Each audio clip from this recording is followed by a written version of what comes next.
Taste the Daily. மதபோதகர் தாக்கப்பட்ட வழக்கில் திமுக முன்னாள் எம்பி ஞான திரவியத்திற்கு சம்மன் வழங்காத காவல்துறைக்கு சென்னை உயர்நீதிமன்றம் கண்டனம் தெரிவித்துள்ளது. திருநெல்வேலியில் மதபோதகர் காட்ஃப்ரே நோபல் என்பவரை கடந்த 2023 ஜூன் மாதம் முன்னாள் எம்பி ஞான திரவியத்தின் ஆதரவாளர்கள் தாக்கியதாக கூறப்படுகிறது. இதுகுறித்த வழக்கில் கடந்த நவம்பர் மாதம் ஞான திரவியம் ஆஜராக நீதிமன்றம் உத்தரவிட்ட நிலையில் அவர் ஆஜராகவில்லை.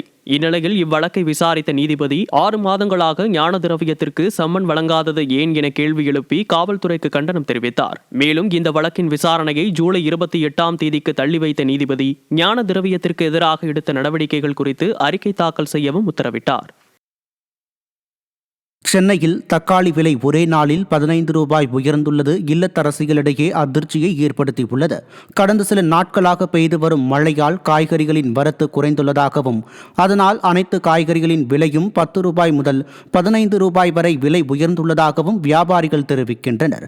கிலோ 25 ரூபாய்க்கு விற்பனை செய்யப்பட்ட 1 கிலோ தக்காளி 15 ரூபாய் உயர்ந்து தற்போது 40 ரூபாய்க்கு விற்பனை செய்யப்படுகிறது.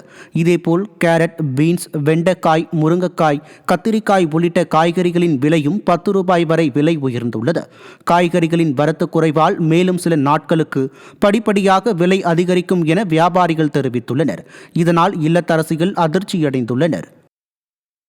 தமிழகத்தில் 6 மாவட்டங்களில் கனமழைக்கு வாய்ப்புள்ளதாக வானிலை ஆய்வு மையம் தெரிவித்துள்ளது. தமிழகத்தில் ஒரு சில இடங்களிலும் புதுவை மற்றும் காரைக்கால் பகுதிகளிலும் இடி மின்னலுடன் கூடிய லேசானது முதல் மிதமான மழை பெய்யக்கூடும் எனவும் ஓரிரு இடங்களில் தரைக்காற்று மணிக்கு 40 முதல் 50 கிலோமீட்டர் வேகத்தில் வீசக்கூடும் எனவும் தெரிவிக்கப்பட்டுள்ளது.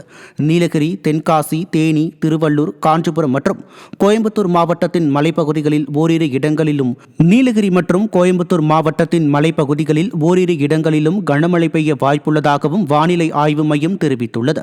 சென்னை மற்றும் புறநகரை பொறுத்தவரை இன்றும் நாளையும் வானம் மேகமூட்டத்துடன் காணப்படும் என்றும் நகரின் ஒரு சில பகுதிகளில் இடி மின்னலுடன் கூடிய மிதமான மழை பெய்ய வாய்ப்புள்ளதாகவும் தெரிவிக்கப்பட்டுள்ளது.